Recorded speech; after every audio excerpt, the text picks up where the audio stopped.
ಇತ್ತೀಚಿನ ಸಂಚಿಕೆಗಳನ್ನು ಜಾಹೀರಾತಿನ ಕಿರಿಕಿರಿ ಇಲ್ಲದೆ ನೋಡಿ.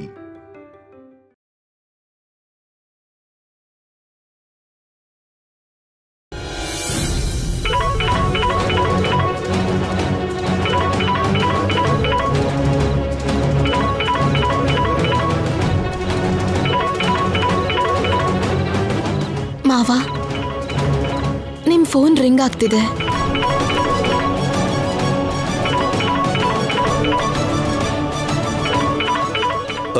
ಆಫೀಸರ್ ಅನ್ಸುತ್ತಮ್ಮ, ಮಾತಾಡು. ಹಲೋ. ಹಲೋ, ಯಾರು? ನನ್ನ ಹೆಸರು ಶ್ಯಾಮಾ ಸರ್. ಹೇಳಿ.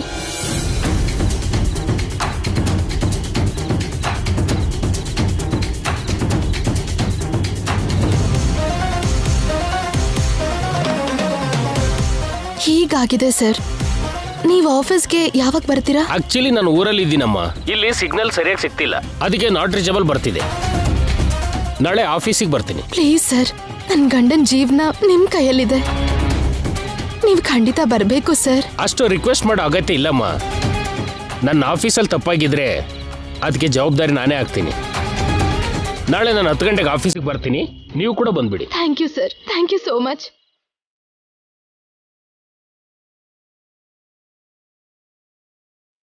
ಮಾವ, ಆಫೀಸರ್ ನಾಳೆ ಬರ್ತಾರಂತೆ. ಹಾಗಾದ್ರೆ ಈ ವಿಷಯ ಎಸ್ ಐ ಅವರು ಫೋನ್ ಮಾಡಿ ಹೇಳಮ್ಮ. ಸರಿ ಮಾವ.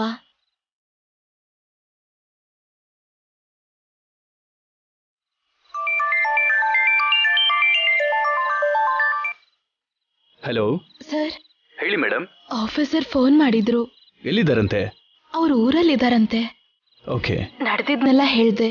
ನಾಳೆ ಮಾರ್ನಿಂಗ್ 10 ಗಂಟೆಗೆಲ್ಲ ಸ್ಟೇಷನ್ಗೆ ಬಂದ್ಬಿಡ್ತಾರೆ. ನೀವು ತುಂಬಾ ಗ್ರೇಟ್ ಮೇಡಮ್. ನಿಮ್ ಗಂಡನಿಗೋಸ್ಕರ ನೀವೊಂದು ಚಿಕ್ಕ ವಿಷಯನೂ ಬಿಡದ ಹಾಗೆ ಇನ್ವೆಸ್ಟಿಗೇಷನ್ ಮಾಡ್ತಿದ್ದೀರಾ. ಅಖಿಲ್ ಅವರು ತುಂಬಾ ಒಳ್ಳೆಯವರು. ಅವರು ಯಾವ ತರ ತಪ್ಪು ಮಾಡಿಲ್ಲ. ಅಷ್ಟು ಒಳ್ಳೆಯವ್ರಿಗೆ ಶಿಕ್ಷೆ ಆಗ್ಬಾರ್ದು. ನನ್ ಗಂಡನ್ ಕಾಪಾಡ್ಕೊಳ್ಳೋದು ನನ್ನ ಕರ್ತವ್ಯ ಸರ್. ನಾನ್ ನಾಳೆ ಬೆಳಿಗ್ಗೆನೆ ಅವ್ರನ್ನ ಕರ್ಕೊಂಡು ಸ್ಟೇಷನ್ಗೆ ಬರ್ತೀನಿ. ಸರಿ madam. Thank you sir.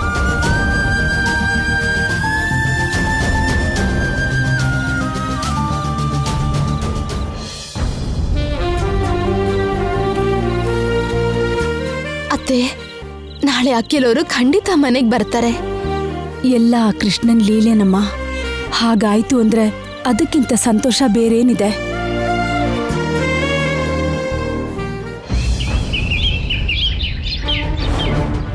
Sir, ಮೊನ್ನೆ ನಿಮ್ ಹತ್ರ ಅಖಿಲ್ ಟ್ಯಾಕ್ಸ್ ಕಟ್ಟೋದಕ್ಕೆ ಅಂತ ಬಂದಿದ್ರಾ? ಬಂದಿದ್ರು ಸರ್. ಯಾವ ಟೈಮಿಗೆ ಬಂದಿದ್ರು ಅಂತ ಕರೆಕ್ಟಾಗಿ ನೆನಪಿದ್ಯಾ? Sure sir. ಅವರು ಅಲ್ಲೇ ಎಷ್ಟು ಹೊತ್ತಿದ್ರು ಅಂತಾನು ಹೇಳಬೇಕು. Okay sir. ಹೇಳಿ. ಅವತ್ತು ಅಖಿಲ್ ಅವರು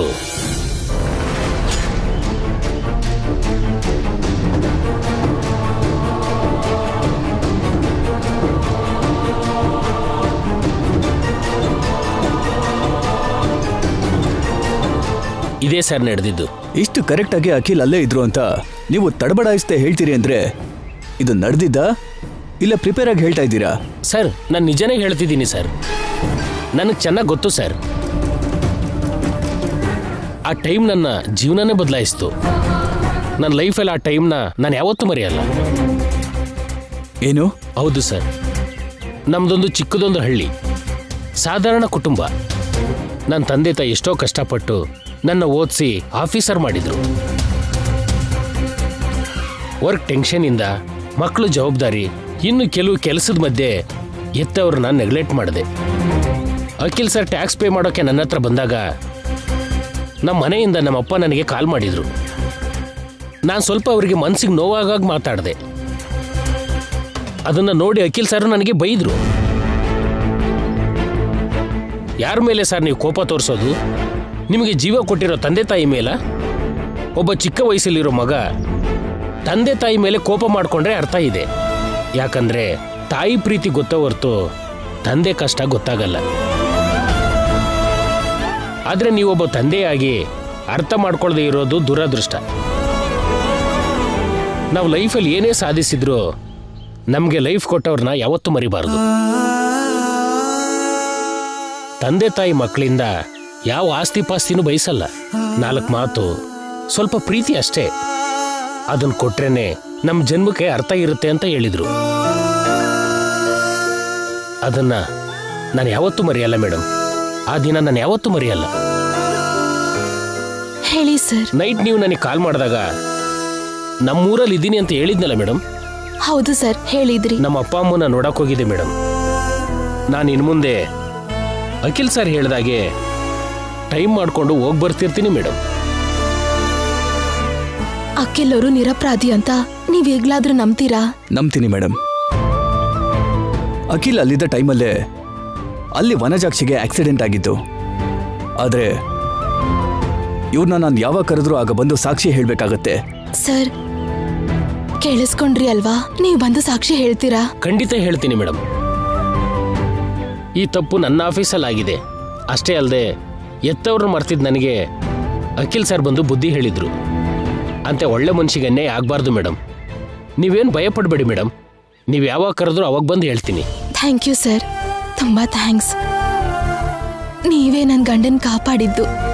ನಿಮ್ಗೆ ತುಂಬಾ ಥ್ಯಾಂಕ್ಸ್. Thanks officer. ನೀವೀಗ ನಿಜ ಹೇಳ್ತಿದ್ರೆ ಒಬ್ಬ ವ್ಯಕ್ತಿಗೆ ನನ್ನ ಎನ್ಕ್ವೈರಿ ತಪ್ಪಿಂದ ಅನ್ಯಾಯ ಆಗ್ತಿತ್ತು. ಅಖಿಲ್ ಮಾತ್ರ ಅಲ್ಲ, ನೀವು ನನ್ನ ಕೂಡ ಸೇವ್ ಮಾಡಿದ್ರಿ. Thank you very much madam. ನಾನು ಕಾಲ್ ಮಾಡಿದಾಗ ನೀವು ಬನ್ನಿ. ಓಕೆ ಸರ್, ಬರ್ತೀನಿ.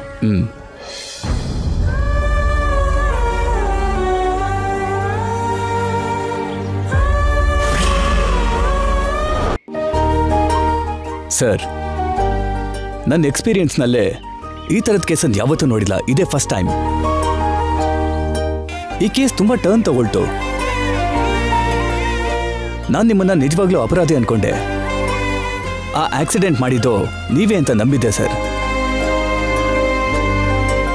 ನಿಮ್ಮ ಕಾರ್ನ ನಿಮಗೆ ಗೊತ್ತಿಲ್ಲದ ಹಾಗೆ ತಗೊಂಡೋಗಿ ಆಕ್ಸಿಡೆಂಟ್ ಮಾಡೋದು, ಡ್ರೆಸ್ ಕೂಡ ಮ್ಯಾಚ್ ಆಗೋ ಹಾಗೆ ಮಾಡಿ, ಪಾರ್ಕಿಂಗ್ ಹತ್ರ ಇದ್ದ CC ಕ್ಯಾಮ್ರಾ ಕೆಲಸ ಮಾಡದೇ ಇದ್ದ ಹಾಗೆ ಮಾಡಿ, ವನಜಾಕ್ಷಿಗೆ ನೀವು ವಾರ್ನಿಂಗ್ ಕೊಡ್ತಿದ್ರೆ ವಿಡಿಯೋ ಮಾಡಿದ್ದು, ಇದೆಲ್ಲ ನೋಡ್ತಿದ್ರೆ ಅವ್ರು ಯಾರೋ ನಿಮಗೆ ದೊಡ್ಡ ಶತ್ರು ಅನ್ಸುತ್ತೆ ಸರ್. ಇಷ್ಟು ದೊಡ್ಡ ಕೇಸಲ್ಲಿ ಪೊಲೀಸ್ನವ್ರಿಗೆ ಅನುಮಾನ ಬರದೆ ನೀವೇ ಆಕ್ಸಿಡೆಂಟ್ ಮಾಡಿದ್ದು ಅಂತ ನಂಬೋ ಹಾಗೆ ಎವಿಡೆನ್ಸ್ ಕ್ರಿಯೇಟ್ ಮಾಡಿ ನಿಮ್ಮನ್ನ ಸಿಕ್ಸಿದ್ದಾರೆ ಅಂದ್ರೆ ಅವರು ಎಷ್ಟು ದಿವಸದಿಂದ ನಿಮ್ಮ ಮೇಲೆ ಸೇಡ್ ಇಟ್ಕೊಂಡಿದ್ದಾರೋ ಏನೋ. ಇದೆಲ್ಲ ನೋಡ್ತಿದ್ರೆ ನನ್ನ ಮೈಂಡೇ ಬ್ಲಾಕ್ ಆಗ್ತಿದೆ ಸರ್. ಸಾರಿ ಸರ್, ನೀವು ಒಳ್ಳೆ ಮನುಷ್ಯ ಅಂತ ಗೊತ್ತಿಲ್ಲದೆ ಅವಮಾನ ಮಾಡಿದೆ. ಅದಕ್ಕೆ ಐ ಆಮ್ ವೆರಿ ಸಾರಿ. ಪರವಾಗಿಲ್ಲ ಸರ್, ನಿಮ್ಮ ಡ್ಯೂಟಿ ನೀವು ಮಾಡಿದ್ರಿ. ನಿಮ್ಮ ಪೊಸಿಷನಲ್ಲಿ ನೀವೇ ಅಲ್ಲ, ನಾನೇ ಇದ್ದಿದ್ರು ಹಾಗೆ ನಡ್ಕೋತಾ ಇದ್ದೆ. ಆದರೆ ಪ್ರತಿ ಎವಿಡೆನ್ಸು ನನಗೆ ಆಪೋಸಿಟ್ ಆಗಿದ್ರು ನೀವು ನನ್ನ ಹೆಂಡತಿ ಮಾತನ್ನು ನಂಬಿ ನನಗೆ ಸಹಾಯ ಮಾಡಿದ್ರಿ. ಇದು ನಿಮ್ಮಲ್ಲಿರೋ ದೊಡ್ಡತನ ಸರ್. ನಿಮ್ಮಂಥವರು ಪ್ರತಿ ಪೊಲೀಸ್ ಸ್ಟೇಷನಲ್ಲೂ ಇದ್ದರೆ ಯಾವ ನಿರಪರಾಧಿಗೂ ಶಿಕ್ಷೆ ಆಗಲ್ಲ. ನೀವು ಮಾಡಿದ ಹೆಲ್ಪ್ಗೆ ತುಂಬ ಥ್ಯಾಂಕ್ಸ್ ಸರ್. ಥ್ಯಾಂಕ್ಸ್ ನನಗಲ್ಲ ಸರ್, ನಿಮ್ಮ ಹೆಂಡತಿಗೆ ಹೇಳಿ. ಅವ್ರಿಗೆ ನಿಮ್ಮ ಮೇಲಿರೋ ನಂಬಿಕೆನೇ ಇವತ್ತು ನಿಮ್ಮನ್ನ ಕಾಪಾಡಿದೆ. ನಾವೆಲ್ಲ ನೀವೇ ಅಪರಾಧಿ ಅಂತ ಗಟ್ಟಿಯಾಗಿ ನಂಬಿದ್ವಿ. ಕೇಸ್ ಫೈಲ್ ಮಾಡಿ ಕೋರ್ಟು ಕಳಿಸೋದು ಅಂತ ನಿರ್ಧಾರನೂ ಮಾಡಿದ್ವಿ. ಆ ಸಮಯದಲ್ಲೇ ನಿಮ್ಮ ಹೆಂಡತಿ ಬಂದು ನೀವು ಆಕ್ಸಿಡೆಂಟ್ ಮಾಡಿಲ್ಲ, ತಪ್ಪು ಕೆಲಸ ಮಾಡೋದಕ್ಕೆ ನನ್ನ ಗಂಡನಿಗೆ ಗೊತ್ತಿಲ್ಲ ಅಂತ ಹೇಳಿದ್ರೆ ಗಂಡನ ಮೇಲಿರೋ ಪ್ರೀತಿಯಿಂದ ಹಾಗೆ ಹೇಳ್ತಿದ್ದಾರೆ ಅಂದ್ಕೊಂಡಿದ್ದೆ. ಈ ಕೇಸನ್ನೇ ಅಡಿಮೇಲೆ ಮಾಡ್ತಾರೆ ಅಂತ ಗೊತ್ತಾಗ್ಲಿಲ್ಲ. ನಿಮ್ಮ ಹೆಂಡತಿ ನೋಡ್ತಾ ಇದ್ರೆ ನನಗೆ ಗಿಲ್ಟ್ ಆಗ್ತಿದೆ ಸರ್. ಹೌದು ಸರ್, ನಾನು ಹೇಳ್ತಾ ಇರೋ ನಿಜ. ಈ ಕೇಸ್ ವಿಷಯದಲ್ಲಿ ಪೊಲೀಸ್ ಆಗಿದ್ರು ಕೂಡ ನಾನೇ ಕನ್ಫ್ಯೂಸ್ ಆಗಿದ್ದೆ. ಇವ್ರು ಮಾತ್ರ ತುಂಬಾ ಕ್ಲಿಯರ್ ಆಗಿದ್ರು. ಕಷ್ಟಪಟ್ಟು ಆಧಾರ ಕಲೆಕ್ಟ್ ಮಾಡಿದ್ರು. ನಿಮ್ಮ ಹೆಂಡತಿ ಇಲ್ದಿದ್ರೆ ಇವತ್ತು ಖಂಡಿತ ನಿಮ್ಗೆ ಅನ್ಯಾಯ ಆಗ್ತಿತ್ತು. ಮಾಡದೇ ಇರೋ ತಪ್ಪಿಗೆ ಶಿಕ್ಷೆ ಆಗಿರ್ತಿತ್ತು. ನಿಮ್ಮ ಹೆಂಡತಿನ ಹೊಗಳ್ತೀನಿ ಅಂತ ಅನ್ಕೋಬೇಡಿ ಸರ್. ಪುರಾಣ ಕಾಲದಲ್ಲಿ ಗಂಡನ ಕಾಪಾಡ್ಕೊಂಡಿರೋ ಸತಿ ಸಾವಿತ್ರಿ ಹಾಗೆ ಇವತ್ತು ನಿಮ್ಮ ಹೆಂಡತಿ ನಿಮ್ಮನ್ನು ಕಾಪಾಡಿದ್ದಾರೆ. Shyama, thank you sir. ನೀವು ಇನ್ಮೇಲಾದರೂ ತುಂಬಾ ಹುಷಾರಾಗಿರಿ. Okay sir. ನಿಮ್ಮನ್ನ ಈ ಕೇಸ್ನಲ್ಲಿ ಯಾರು ಸಿಕ್ಸಿದ್ರೋ ಅವ್ರನ್ನ ಖಂಡಿತ ಬೇಗ ಕಂಡು ಹಿಡಿದು ಶಿಕ್ಷೆ ಆಗೋ ಹಾಗೆ ಮಾಡ್ತೀನಿ. ನಮ್ಗೆ ನಿಮ್ಮ ಮೇಲೆ ನಂಬಿಕೆ ಇದೆ ಸರ್. ಪಾಪ, ಅನ್ಯಾಯವಾಗಿ ಆಕ್ಸಿಡೆಂಟ್ ಆಗಿರೋ ವನಜಾಕ್ಷಿ ಕೋಮಾದಲ್ಲಿದ್ದಾರೆ. ಅವ್ರಾದಷ್ಟು ಬೇಗ ಗುಣ ಆಗ್ಲಿ. ನಾವು ಅದೇ ಬೇಡ್ಕೋತೀವಿ ಸರ್. ಎಷ್ಟು ಖರ್ಚಾದ್ರೂ ಪರವಾಗಿಲ್ಲ, ವನಜಾಕ್ಷಿ ಅತ್ತಿಗೆನ ಕಾಪಾಡ್ಕೋತೀವಿ ಸರ್. ಮೇಡಮ್, ನಿಮ್ದು ತುಂಬಾ ಒಳ್ಳೆ ಮನ್ಸು. ನೀವು ಹೇಳಿದ ಪ್ರಕಾರ ಅವ್ರು ನಿಮ್ಗೆ ಎಷ್ಟೋ ಅನ್ಯಾಯ ಮಾಡಿದ್ದಾರೆ. ಅಂಥವರಿಗೂ ನೀವು ಸಹಾಯ ಮಾಡಬೇಕು ಅಂತ ಅವ್ರಿಗೆ ಒಳ್ಳೇದನ್ನೇ ಬಯಸ್ತೀರಿ. ಮನುಷ್ಯ ಅಂದ್ಮೇಲೆ ಗೊತ್ತಿದ್ದು ಗೊತ್ತಿಲ್ದೇನೋ ತಪ್ಪು ಮಾಡೇ ಮಾಡ್ತಾರೆ. ನಾವ್ ಅದನ್ನ ಸರಿ ಮಾಡ್ಬೇಕೇ ಹೊರತು ನಾವು ಅದೇ ತಪ್ಪು ಮಾಡಬಾರ್ದಲ್ವಾ ಸರ್? ಹೌದು ಸರ್, ವನಜಾಕ್ಷಿ ಅಕ್ಕ ನಮಗೆ ಮೋಸ ಮಾಡಿದ್ರು. ಆದರೆ ಅದಕ್ಕೂ ಮೊದಲೇ ಅವರು ನಮ್ಮ ಕುಟುಂಬದಲ್ಲಿ ಒಬ್ಬರಾಗಿದ್ರು. ಅಂಥವರು ಈಗ ಈ ಸ್ಥಿತಿನಲ್ಲಿದ್ದರೆ ನೋಡೋದಕ್ಕೆ ತುಂಬ ಕಷ್ಟ ಆಗತ್ತೆ. ಅವರು ಬೇಗ ಗುಣ ಆಗಲಿ ಅಂತ ಆ ದೇವ್ರನ್ನ ಬೇಡ್ಕೋತೀವಿ ಸರ್. ನಿಮ್ಮ ಹಾಗೆ ಯೋಚನೆ ಮಾಡೋರು ಈ ದೇಶದಲ್ಲಿ ಎಷ್ಟು ಜನ ಇದ್ರು ಅಷ್ಟು ಒಳ್ಳೇದು sir. Thank you sir. Sir, ನಿಮ್ಮ ಫಾರ್ಮಾಲಿಟೀಸ್ ಎಲ್ಲ ಪೂರ್ತಿಯಾಗಿದೆ. ನೀವಿನ್ನು ಹುಷಾರಾಗಿ ಹೊರಡಿ sir. Okay sir. Thank you sir. Shyama, ನಡಿ. It's okay madam.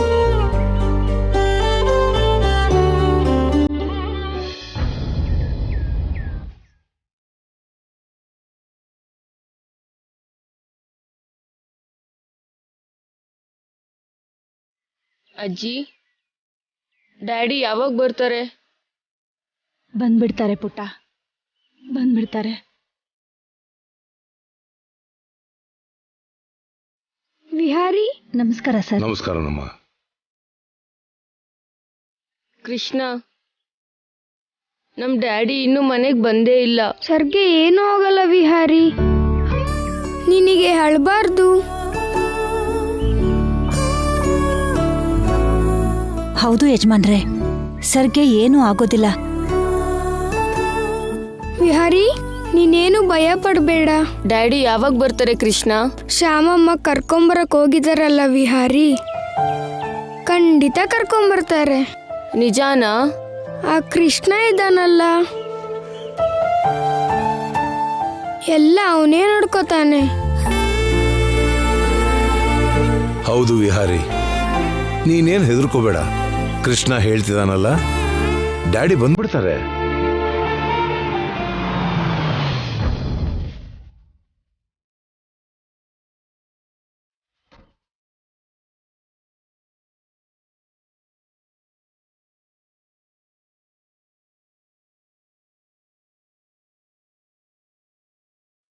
ಡ್ಯಾಡಿ.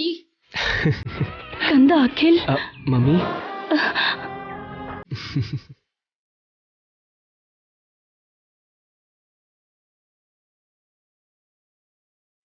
ಸುಮ್ಮನೆ ಇರು ಕಂದ, ಸುಮ್ಮನೆ ಇರು. ಬಂದಿದ್ದೀನಲ್ವಾ? ನೀನಿನ್ ಯಾವತ್ತೂ ನನ್ನ ಬಿಟ್ಟು ಹೋಗ್ಬಾರ್ದು. ಆಯ್ತು ಕಣೋ, ನನ್ ಮುದ್ದು ಅಪ್ಪ.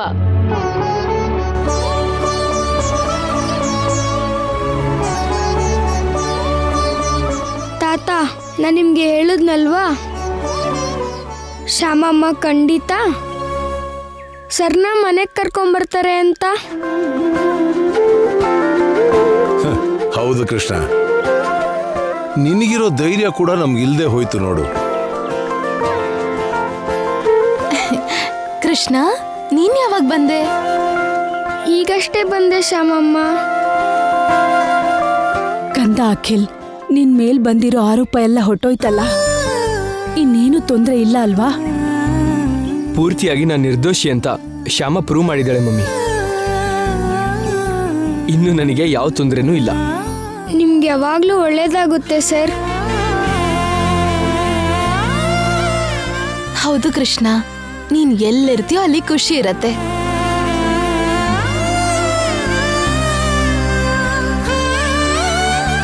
ನೀನ್ ಬಂದಿರೋ ಸಮಯ ಒಂಥರ ವಿಶೇಷ. ಎಲ್ಲ ಒಳ್ಳೇದೇ ಆಯ್ತು.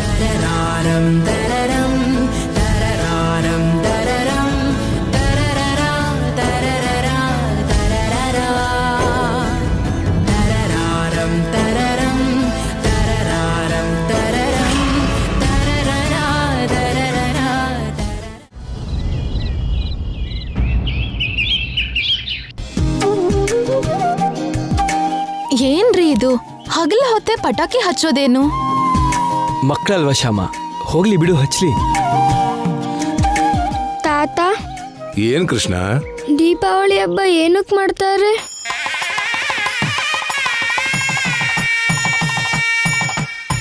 ಹೇಳ್ತೀನಪ್ಪ. ಶ್ರೀರಾಮಚಂದ್ರ ರಾವಣಾಸುರನ ವಧಿಸಿ ಸೀತಾ ಮಾತೆನ ಕರ್ಕೊಂಡು 14 ವರ್ಷ ವನವಾಸ ಪೂರ್ತಿ ಮಾಡಿಕೊಂಡು ಅಯೋಧ್ಯಕ್ಕೆ ಹಿಂತಿರುಗಿ ಬರುವಾಗ ಹೂವುಗಳ ಅರಳಿ ಹಸಿರು ತುಂಬಿಕೊಂಡಿತ್ತಂತೆ. ಅಯೋಧ್ಯದ ಪ್ರಜೆಗಳೆಲ್ಲ ಖುಷಿಯಿಂದ ಕುಣಿದಾಡಿದ್ರು. ಆ ದಿನ ಅಮಾವಾಸ್ಯೆ. ಅದಕ್ಕೆ ಶ್ರೀರಾಮಚಂದ್ರ ಸೀತೆ ಮಾತೆನ ಕರ್ಕೊಂಡು ಅಯೋಧ್ಯ ನಗರಕ್ಕೆ ಬರ್ತಿರ್ಬೇಕಾದ್ರೆ ಪ್ರತಿಯೊಬ್ಬ ಪ್ರಜೆನೂ ಹೆಜ್ಜೆ ಹೆಜ್ಜೆಗೂ ದೀಪ ಬೆಳಗಿಸಿದ್ರಂತೆ.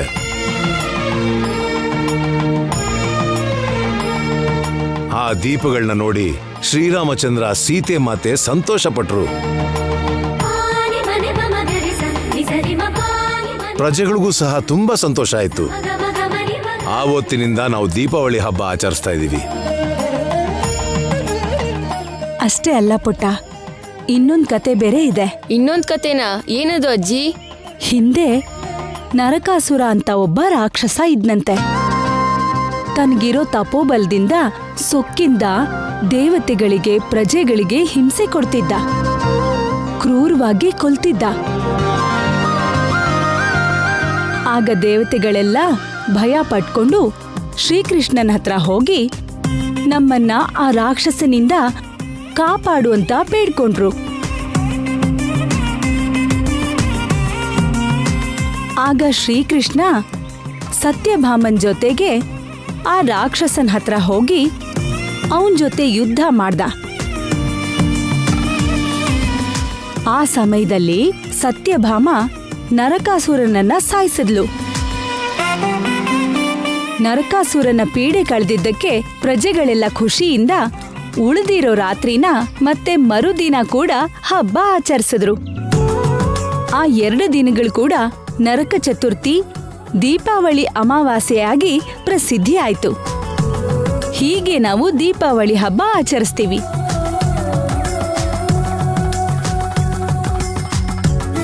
ತಾತ, ಕ್ರ್ಯಾಕರ್ಸ್ ಹಚ್ಚೋಣ? ಹಾಗೆ ಆಗ್ಲಪ್ಪ, ಹಚ್ಚೋಣ.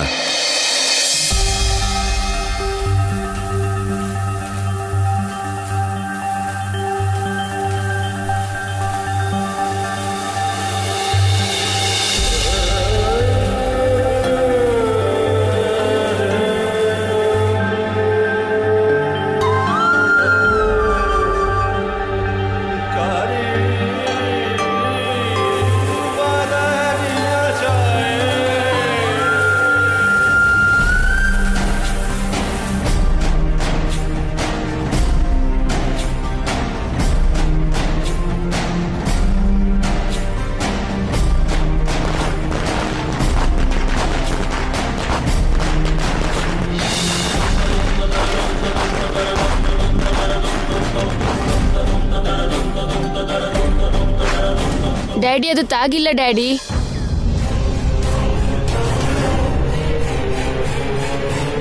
ವಿಹಾರಿ, ನಿಂತ್ಕೋ. ವಿಹಾರಿ, ಅಮ್ಮ! ಕೃಷ್ಣ, ಕೃಷ್ಣ,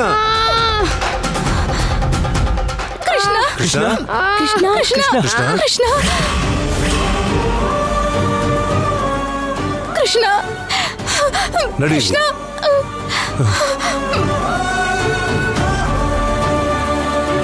ಇದೇನು ಹೀಗಾಗೋಯ್ತು?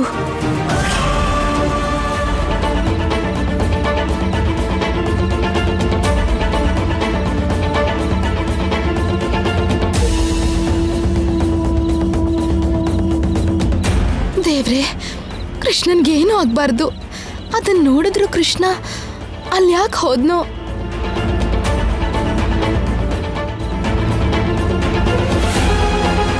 ಡಾಕ್ಟರ್, ಕೃಷ್ಣ ಹೇಗಿದ್ದಾನೆ? ಮಗುಗ್ ತಲೆಗೆ ತುಂಬಾ ಏಟಾಗಿರೋದ್ರಿಂದ ಬ್ಲಡ್ ಜಾಸ್ತಿ ಹೋಗಿದೆ. ಅರ್ಜೆಂಟ್ ಆಗಿ ಅವನ್ಗೆ ಬ್ಲಡ್ ಕೊಡ್ಬೇಕು.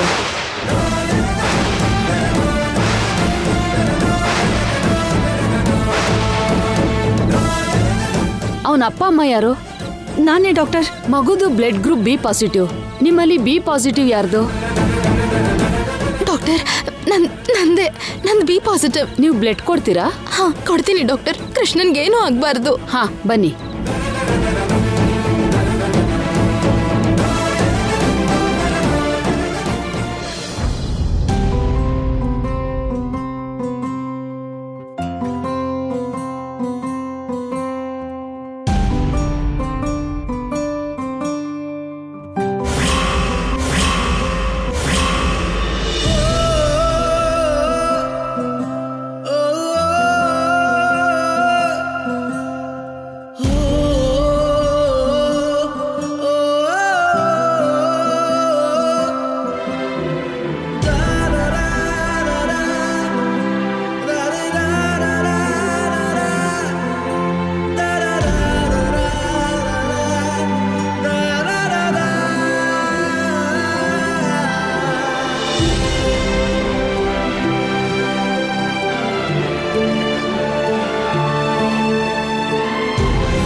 ಸುಮ್ನಿರು ಪೂರ್ಣ, ಸುಮ್ನೆ ಇರು. ಇದಕ್ಕೆಲ್ಲ ಕಾರಣ ನೀವೇ. ಕೃಷ್ಣ ನಿಮ್ ಮನೆಗೆ ಬಂದಿದ್ದಕ್ಕೆ ಹೀಗಾಯ್ತು.